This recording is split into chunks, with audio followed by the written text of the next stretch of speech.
हमारे शरीर पर अगर घाव करके कोई नमक छिड़क दे या इस तरह का कोई केमिकल लगा दे तो इंसान तिलमिला उठेगा। बिल्कुल इसी तरह जो केंचुआ होता है, अगर उसके ऊपर नमक डल जाए या कोई केमिकल डल जाए तो तड़प तड़प कर वो मर जाता है।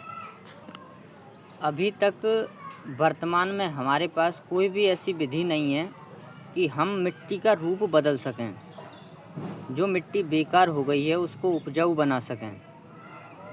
एक केंचुए एक ऐसे जीव हैं जो अगर मिट्टी कितनी बेकार हो वो मिट्टी को खा जाते हैं, खुद का भी जीवन रखते हैं और मिट्टी को उपजाऊ बना देते हैं।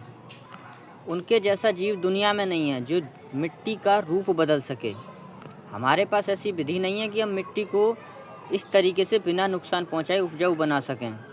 ये माना भी कि थोड़ा बहुत केमिकल डालकर हम मिट्टी की जो उत्पादकता है उसको थोड़ा बहुत बढ़ा सकते हैं, लेकिन फिर भी वो नुकसान है, क्योंकि अगर हम मिट्टी में केमिकल डालेंगे तो हमारा प्रदूषण कहलाएगा। कुछ सालों तक तो फसल ठीक ठाक होगी, लेकिन फिर उसमें कुछ भी नहीं होने वाला, मिट्टी पूरी तरीके से बेकार हो जाएगी। एक बार अगर मिट्टी बेकार हो गई तो उसे ठीक कर पाना बहुत मुश्किल है, क्योंकि ये एक प्राकृतिक प्रक्रिया है मिट्टी के बनने की, उसको उपजाऊ बनाने की। अगर हम केमिकल से उसे सही भी करना चाहें तो इतना केमिकल कहाँ से आएगा, और बिना पैसे का तो कुछ आता नहीं है। तो गरीब किसान लोग क्या करेंगे, इस बात पर कोई भी ध्यान नहीं दे रहा है कि लाखों बीघा की जो मिट्टी है वो दिन पे दिन एकदम बेकार होती जा रही है।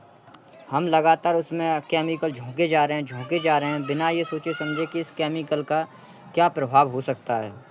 सरकार को चाहिए कि अच्छी प्रकार से रिसर्च करवाए और ऐसे केमिकलों को निर्मित करवाए जो केंचुए के लिए लाभदायक हो सकते हैं। उनके जीवन को वो ना लें।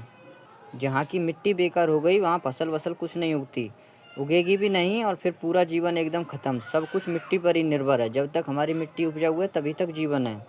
इस बात पर कोई ध्यान नहीं दे रहा है। जितने ज़्यादा केमिकल मिट्टी में झोंके जाएंगे उतना ही दूषित खाना हमें मिलेगा, उतने ही हम लोग बीमार पड़ेंगे। और वहीं जो प्रकृति की प्राकृतिक प्रक्रिया है केंचुए वाली, उससे कोई बीमारी नहीं होती। खूब ज्ञानवान बनो, इन सभी बातों पर ध्यान दो, इकट्ठे होकर आवाज़ उठाओ। ये सब हमारे अच्छे के लिए है।